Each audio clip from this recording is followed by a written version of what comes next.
Donkey Kong Country is one of the best 2D platformers I've ever played. Hold on, it sells for $80 Australian for a Wii U game. Yeah, I'm not paying that. Donkey Kong Country Tropical Freeze is only $50. So yeah, this game gets a screaming vegan out of 300. Goodbye.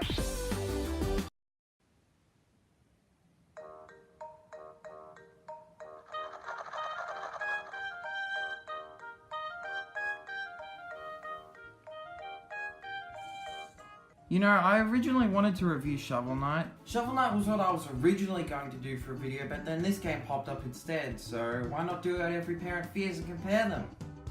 Yeah, I haven't played Hollow Knight, Celeste, basically a lot of 2D platformers I haven't played, but I can say that I really like these two, Shovel Knight and Donkey Kong Country Tropical Freeze, or just Tropical Freeze as I'll be referring to it as from now on. Tropical Freeze released back in 2014 for the Wii U originally and was developed by Retro Studios, today including a funky mode on the Switch version.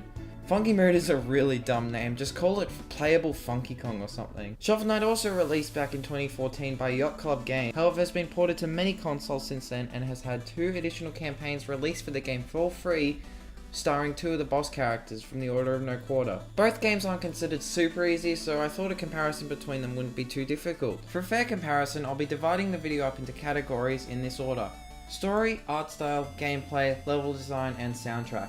I don't think we can include controls as they both do what they need to do. They're both really good and smooth, to be honest. Obviously how the game looks and sounds are important too, as it immerses you in the levels the game created, but the gameplay and level design is ultimately the more predominant factor in making a 2D platformer stand out. Thus each category is worth different amounts. So yeah, final warnings, this is an opinion, and spoilers are definitely a thing.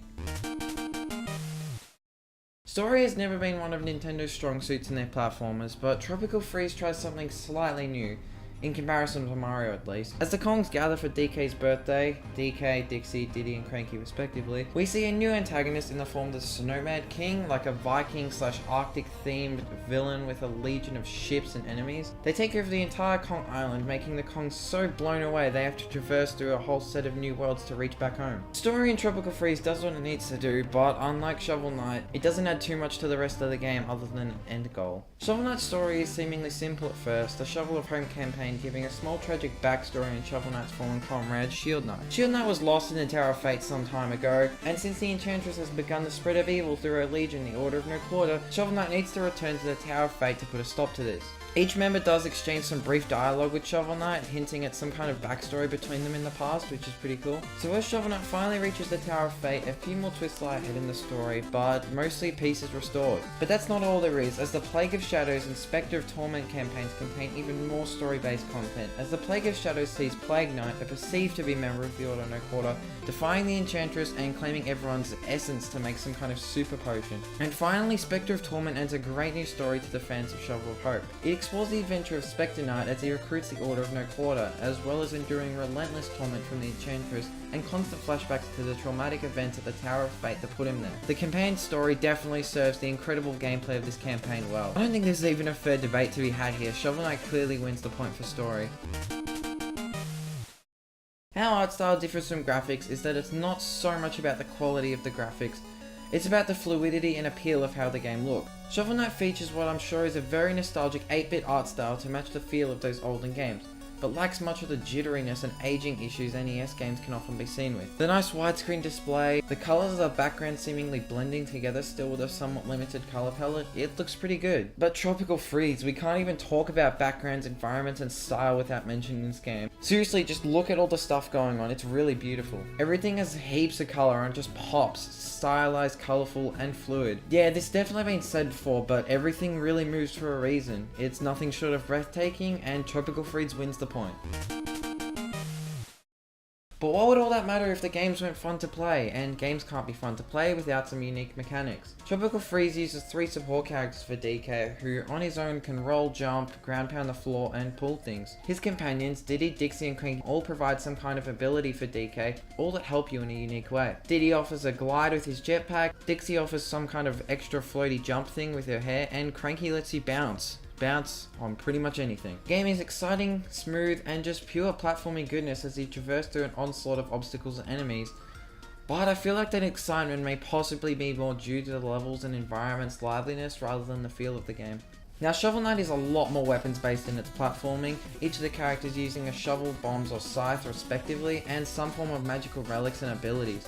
Each of these 3 characters offers so many different moves, like Shovel Knight's downward bounce, his dig, and his leap, Plague Knight's explosive jump, his flying barrage of interchangeable bombs, and Spectre Knight's wall run and leap, and his dash attack thingo. They all have plenty of abilities and ways they make each campaign feel unique, lending themselves to fun level design tailored around each of them. Not to mention the sheer abundance of boss fights where this gameplay proves so amazing. So, by an incredibly slim margin, Shovel Knight takes the point.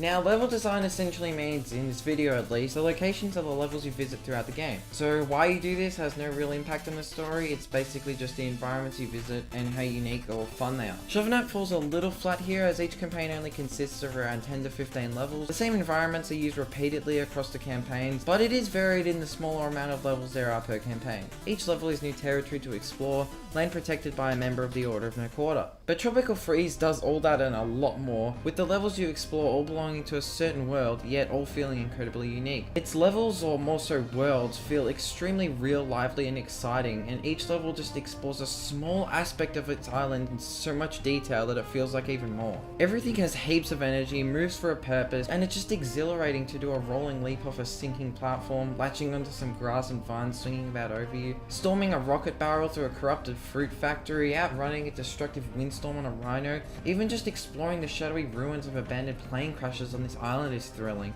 likely due to the sheer quality and time we get in these worlds as the game goes on, despite the true morbidity of the situation harshly overlooked. Obviously, this category serves as a tiebreaker to the 2 games, and if these games sounded absolutely horrendous or mind-bogglingly bland, then where's the energy? Luckily, the games both have phenomenal soundtracks, both of which I have gladly listened to while scripting this video. Shovel Knight's OST is somewhat small, Plague of Shadows incredibly small, and Spectre of Torment mostly remixing all the previously heard songs. Each level holds its own theme and its own sense of a quest, like energetic and an experience. But there isn't really many of them, although they're all insanely great.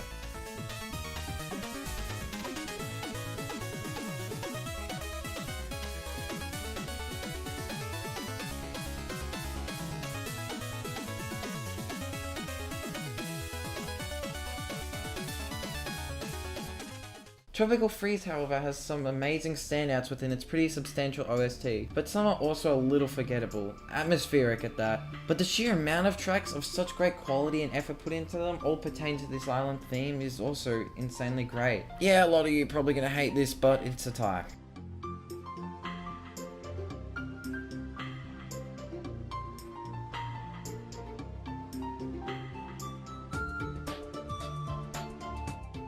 So that concludes the video, I guess, but I do want to stress one more thing, that although there was a tie in the end, Tropical Freeze probably wins in the end, just because it was very close in the gameplay category, in the major categories, but then Shovel Knight was pretty far behind in its level design and creativity with exploration and all that. So yeah, Tropical Freeze is probably a bit better. But I do have a feeling that might change soon.